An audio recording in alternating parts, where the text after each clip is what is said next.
The best thing that's happening right now is the fact that why most of us or most of you guys or most people feel like it's disorder. While most people feel like it's chaos. While most people feel like it's this war that is going on, this tariff war, and these persons and that person fighting, and it's more of destruction. I bet you don't even know so many people are sitting somewhere and they're making millions upon millions, taking advantage of the laws, the tariffs, taking advantage of every situation and making money. Besides that, it's tax season, and are you not supposed to be talking to someone who can hook you up on the new laws, on the new this and that you can take advantage of? Remember, the guy we have at the over right now is a business person, he's an entrepreneur, and if there's one thing he wants to do, he wants to cut. Now you want to do something for your men them. However, you cannot just do something to them. Whatever you are allocating or making provisions for them to enjoy, any other person who understand how it works is going to take advantage of. Let me say this: so many years ago, America was built or was drafted or was crafted by a group of people who were extremely intelligent. One of the things they did was when they created a tax code, they put in things in there probably because they thought or they knew our kind don't like to read, our kind don't like to go into books and all of that. So when they created a tax code, they put some things in there for those who want to read, for those who want to exploit. And today, so many people are calling it loopholes, and so many wealthy people. We should even be lucky that someone that a group of persons were trying to paint black came out and was telling us, "Oh, so you guys don't know about this? I've been using this for so many years. That's why I can file for bankruptcy 1 million times. I can do all of these things. Yet I am still a billionaire. Yet I can pay almost nothing in taxes." As for me, I don't really have time to go and be reading that document. I just want to talk to somebody who has the experience, 26 years, working with all these big companies, working for millionaires, doing it, helping them uh, make more money. I think I just want to talk to someone like that, and that's the reason why we're going to always have our brother Charles Njoya from CHN Advisors. Boss, welcome. Great to be here. Again, another. This is another Thursday, exciting day, and many things happening. I know there's a lot of chaos around, Mhm. but in every chaos, it's always an opportunity. So I Mhm. am glad to be able to be sitting on this platform to share with people like yourselves and whoever is listening how we can together make it in America, how we can together take advantage of whatever chaos we're seeing out there to win. Yesterday, I was speaking to a client, and this client is sitting somewhere in California. It's a physician. Mhm. Uh, this client told me that, Charles, I have just been, I just had a new job, and I started that job, but I had a non-compete agreement that doesn't allow me to continue my work. And I was like, okay, there's a non-compete agreement. It doesn't allow you to be able to do your work. So you are a physician. I think I've told you so many times here that I want people to be fired, right? We talked Mhm. about it so many times. And I told the Mhm. person that I was excited for her. She was like, no. I mean, I was like excited for her. And I told her that, "No, guess what? I'm going to pray for you, and I'm going to be praying for you, and I'll pray very hard." She was like, yes, I'm going to fast for you. And she was like, okay, thank you so much. Thank you so much. I'll fast for you so that you don't get that job anymore. Yes. And she So you was, can start your own. yes, I was like, I mean, you could completely turn your office and start providing services to people. And I tell Yeah. you, if you're a physician in this country, and I mean, there's a lot of things out there. There's so Yeah. many people who are making it big working for others. But if Mhm. the others, like in this case, if they are trying to push you out of your work, take it as an opportunity and Mhm. then see what you can do. I mean, I Mm-hmm. know that every physician in this country, if they are paying you, if a job is paying you $500,000 for doing that job, it means that if you did it by yourself, you get at least 2 million from that money. At least 2 million, at least three. You can do it. And it's always hard to start. It's always a challenge to start.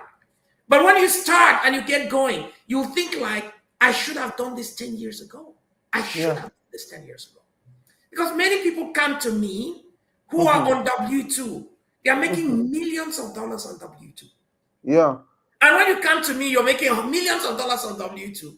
We need to structure you in a way that at the end of the day, our Mm-hmm. game is still pushing you towards having a business on the side, Mm-hmm. having something that allows you to be able to play with. The Mm-hmm. game is in owning a business. That is where you Yeah. can play the game. Yeah. So I was just throwing this out there to tell you that when I tell people that I really pray for us to lose our jobs and become entrepreneurs on our own, I mean it. I really mean it. Because I know that once we become entrepreneurs, and there's so much out there, the point is there's always that fear of the unknown. How am I Yeah. going to start? How is it Yeah. going to do it? How am I going to Yeah. do it? But once you are being pushed on the wall because you don't have that W-2 job anymore, guess what? Mm-hmm. The animal in you just gets out. That animal just gets out because you need to survive. And once you start surviving by creating, by doing things on your own, being your own boss, getting your own vision, you will absolutely tell yourself, I don't know why I spent all those years doing that thing, working for that guy. Mm-hmm. Because you never want to go there anymore. And that's why I'm telling you this. This is a fact. I was telling my client yesterday, I'm going to pray for you. I'm going to fast for you. But I'm so glad because we did some little math and I asked her that, hey, if you basically took that time per minute, you took that you go in every day, even if you have just one client as a doctor Mm-hmm. and you provide that service, we just calculate one client as a doctor. Yeah. What we make in a year, it's going to beat by far how much that person or how much the company is paying. Spain. By far, by far, by far. I But always believe that the game is in being an entrepreneur. That's yeah. my Well, and I like the fact that you always emphasize the need for us to first of all get something, make money, and then come to me. And or even before you get something and start making money, while you're there making money, come to me. I will guide you. I will structure you. I will help you. I will show you some of the things you can start doing or start planning, so that way tomorrow you become now. I remember when the new sheriff in town when he won, and we were on the phone. I was asking her boss, "What do you think will happen?" You were so specific. You say it's going to be so much chaos, yes. but in that so much chaos, the smart ones are going to benefit Yes. a whole lot than they would have benefited if there was less chaos. And we are actually seeing the chaos right now, Yes. which means that prediction was 100% accurate. Now the question is, what do you think we're supposed to be doing to make sure we're taking advantage of whatever they are running on the ground? Let me tell you something. There's a lot going on. I mean, there's so many things we can take advantage of. Another thing that happened to me within the week, another Mm-hmm. client came to me and said, "Hey, Charles, I have my business, Mm-hmm. but I don't just know how to do a couple of things." And I asked the client, I just don't know. I mean, what did she make this year? She made about $350,000 from her business, doing her business, which is great. I told Mm-hmm. her, how do you double that business next year? How do you plan to double that business this year? She was like, I Mm-hmm. don't know.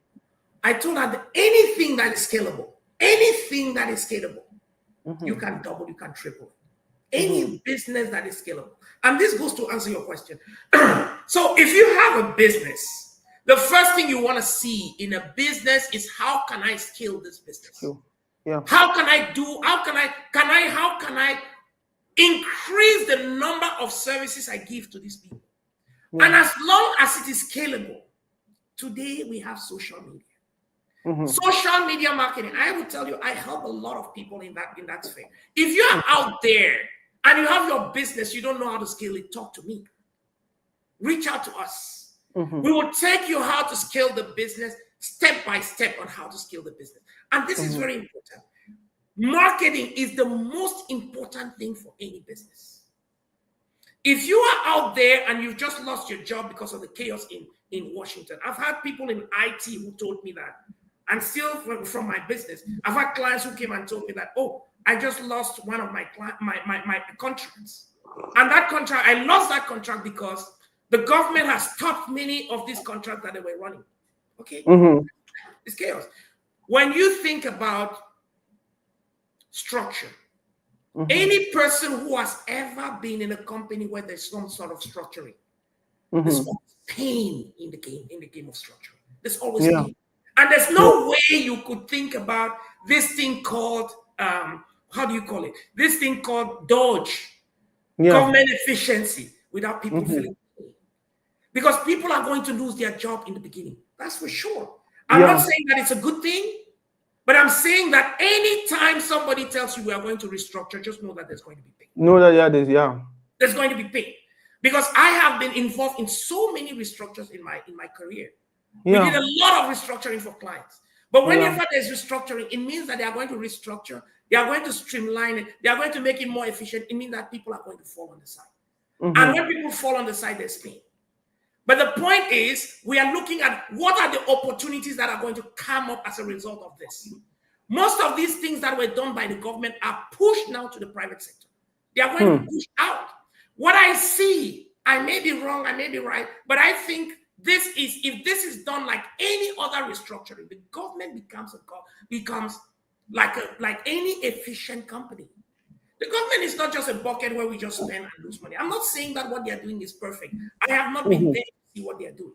But I think that when I think about people like Elon Musk, the only reason he's the wealthiest person on earth is because he did something crazy.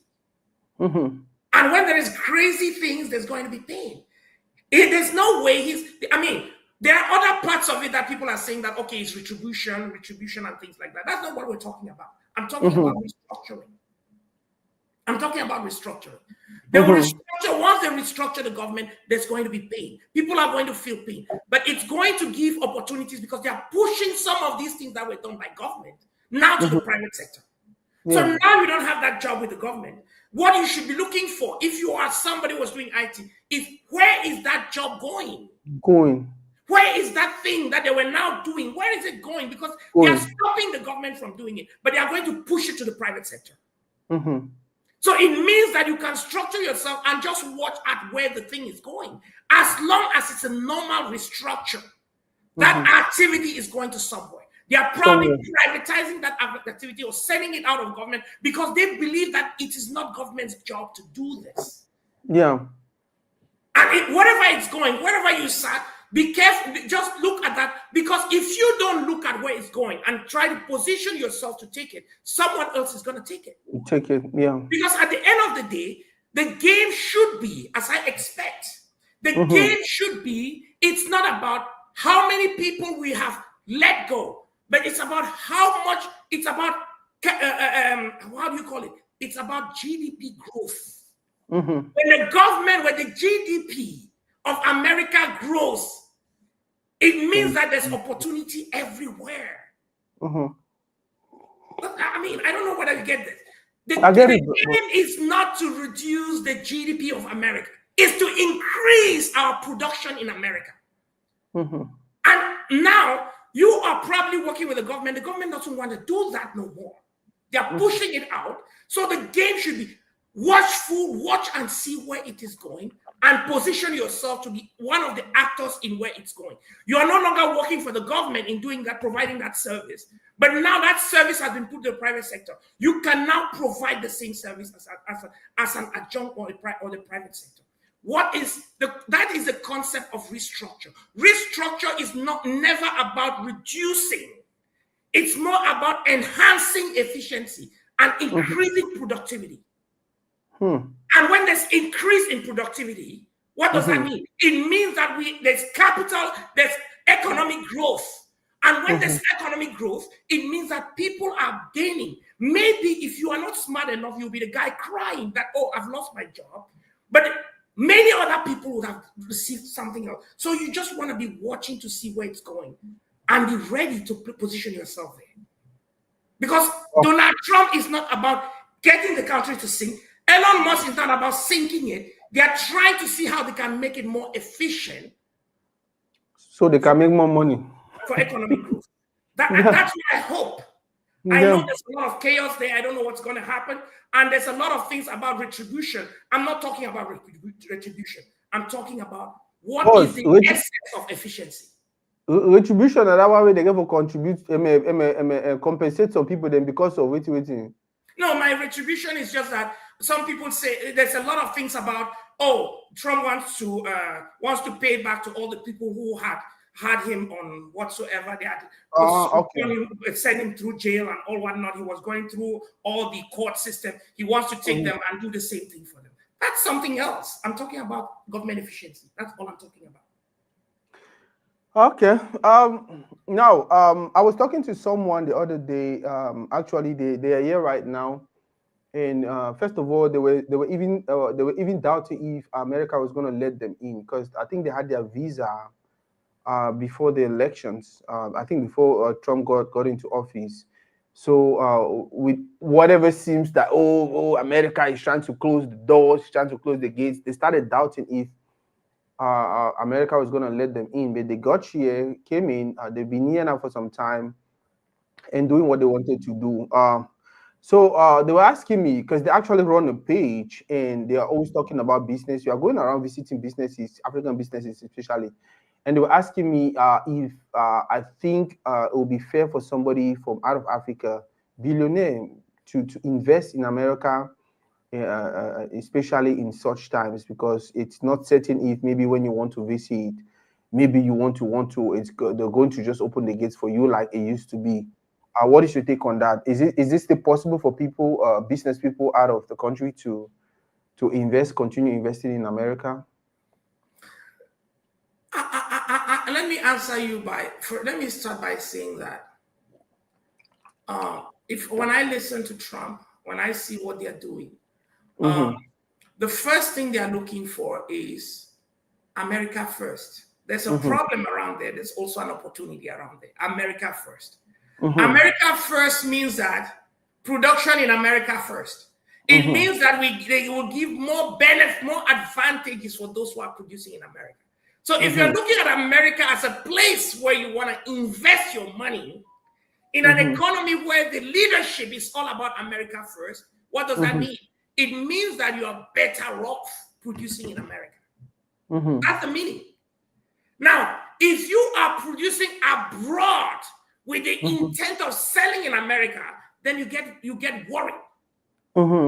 You get worried because you might go through the tariffs. The tariffs might just increase your cost of production. Yes. And it might mean that the person who is producing inside America is going to be more competitive than you because your costs are increased. Your profit margins are now reduced unless you increase the prices. Because another thing that happens with all of this when you have tariffs is that the people who are producing, if you came to America and you're producing, if you are producing inside America, you don't have a problem. Your market, your profit, it means that they are saying that your competitors who are out of America, they are the ones who are going to struggle with it because their costs are going to be high. Because they will increase tariffs for them. Yes. So it is okay. I will tell any client, anytime, any day, anywhere to invest in America now. Because the problem is not in America. The problem is with those who are coming, who are sending goods from outside into America. That's the problem. That's when you get problems of tariffs. Wow. Boss, since you brought up the whole tariff thing again, I just wanted to ask you, so with the government imposing tariffs on goods and services that are coming from out of the country, do you think it's the best time for any person to start thinking about owning their own something on the side? Absolutely. Absolutely. What is the intent behind increasing tariffs abroad? The intent of increasing tariffs on foreign goods is to make them less competitive to the goods that are produced internally. Yeah. Yes. So if there people were already buying a lot from that product that's coming from China, and Mm-hmm. you are producing that same product inside the United States, or you're providing that service inside the United States, guess what? You become more competitive than your competitors who are coming from abroad. So this Mm-hmm. is the time for you to start doing anything within the United States. If you're here, if you're running a business here, if you want to grow anything in the United States, this is the time. It is the time. Wow. Yes. Boss, another question most people worry about is they want to start something on the side, like you always advise them. They want to start a Yes. business. They want to start something that can help them not only make money, but I hear that sometimes you can use this as incentive during your tax season for your W-2. Maybe we'll talk about that before this ends. But the question is, in starting a business, should you only think about what you've been doing for so long and trying to find a business around that niche? Or you can go completely out of what you have been doing. Let's say somebody who is in the healthcare field. Will it be okay? Should it be a good thing for them to say, you know what, I don't want to do anything healthcare. I want to go into real estate. I want to go into transportation. I want to go into something completely different from what I've been doing for so long. Or do you advise them to just stick around? Okay, you've been into healthcare. Can you just start something in healthcare? Can you just find something around healthcare? That way it's not too complicated. What would you suggest? Based on my experience and seeing around what is happening in the industry and my clients, I Mm-hmm. always tell people that, hey, when you're starting something that you know best, that you love, Mm-hmm. right? Starting something that you know best. Why are you starting there? You're starting there because that's where your core competencies are. That's Mm-hmm. where your core competencies are. It Wow. doesn't stop you from investing in something else because you see value growing there. If you Mm-hmm. see value being created somewhere that you don't have a competency over that particular side, you may Mm-hmm. want to, first of all, if you're putting money in something, if you're putting your money somewhere, you want to Mm-hmm. know more about that thing.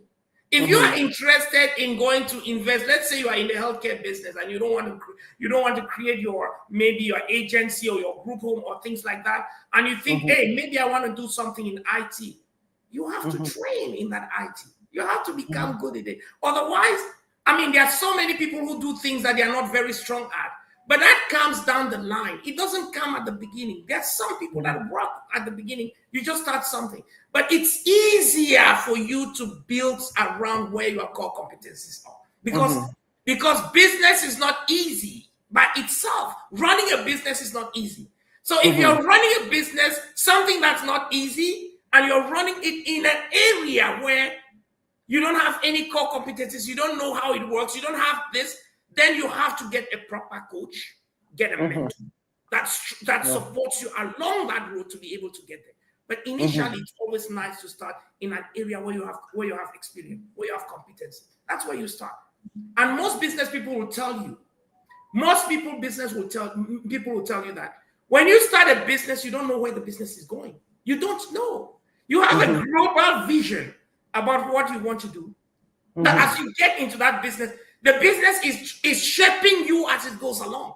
That's Because you true. start seeing opportunities, and before you know it, you're completely doing something completely different from what you started.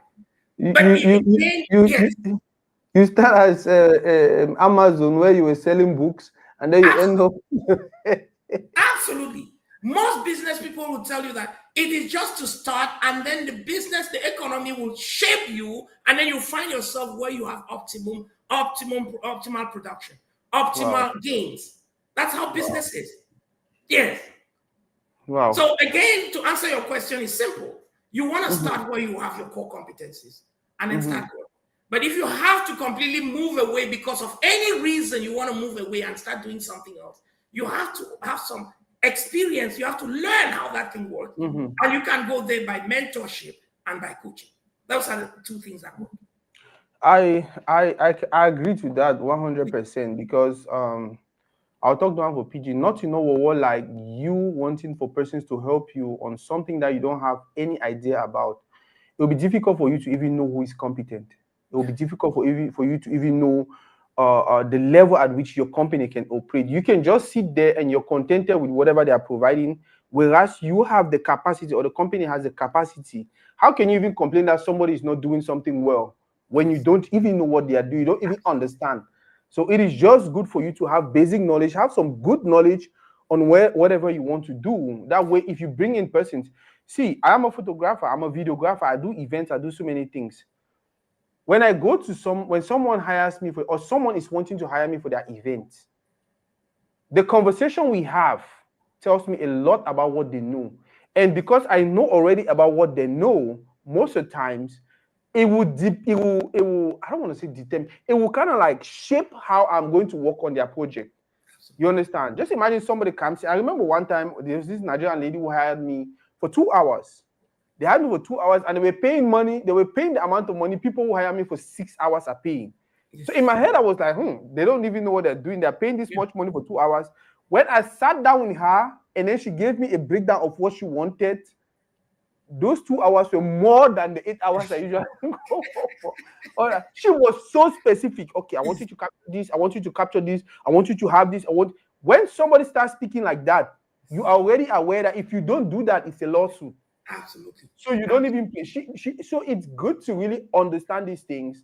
And I understand why boss says it's good to start from where you already have knowledge. That way you can help them.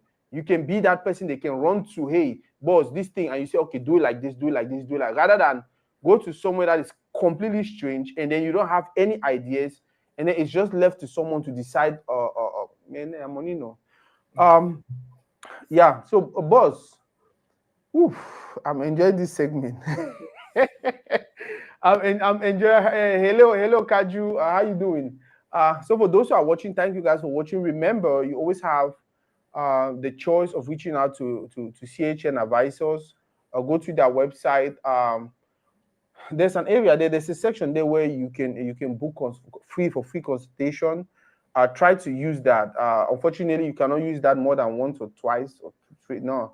But make sure before you go there, I advise people always make sure before you go there, you do your own proper research, know what you want to talk about, have more knowledge, have some in-depth knowledge on what you want to talk about. So when you meet the expert, you're asking questions that can make them feel like, okay, I think I really want to, because that's another thing that's true.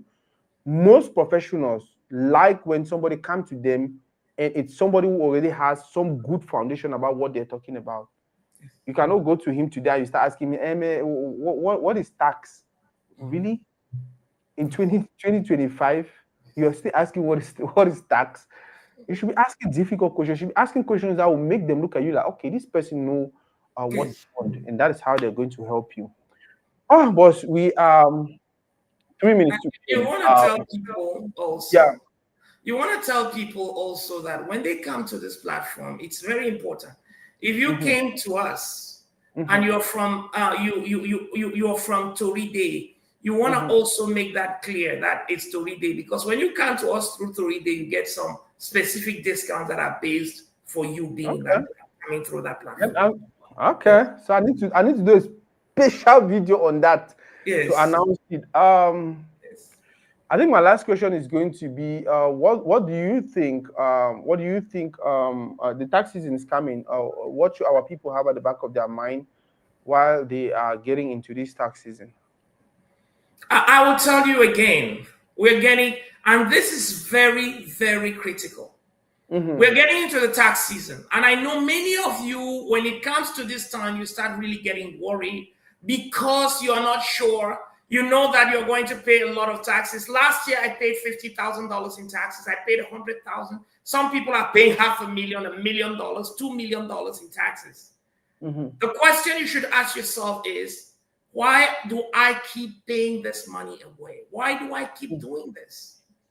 Because anytime you pay taxes to Uncle Sam, it means that you could have avoided those taxes if you had done one or two things that are allowed to you by the tax code. Yes. Let me repeat. Every time you pay taxes to Uncle Sam, it is because you have not done one or two things that would have made you wealthier as allowed by the tax code. Wow. Paying taxes is just like you are being penalized for not helping the economy. Whoa, that's true. Paying taxes is a penalty for not helping the economy. So if somebody tells you that it is patriotic to pay taxes, it's a lie. It's a lie. The tax code does not say you must pay taxes. The tax code says you must file your tax returns as legally required and pay the minimum legal tax obligation. Minimum legal. The government doesn't want you to pay more than you should pay. And for that minimum legal tax obligation, it has given you a set of things that you can do to enrich yourself, to get yourself wealthier. That if you did this, you're going to get tax credits, you're going to get tax deduction, you're going to get depreciation, you're going to be able to access opportunity zones, you're able to get all sorts of EV credits. Section 179, Section 1031 exchanges. All these are different tax incentives that are given to you for building your own economy. Wow. So if you pay, I tell people all the time, if you pay $50,000 to Uncle Sam in a year in taxes, you just gave away $500,000 in assets that you could have had for yourself, and then use it to depreciate and pay zero in taxes. So your wealth is in the taxes you pay. If anyone is making you pay hundreds and hundreds of thousands of dollars in taxes, run.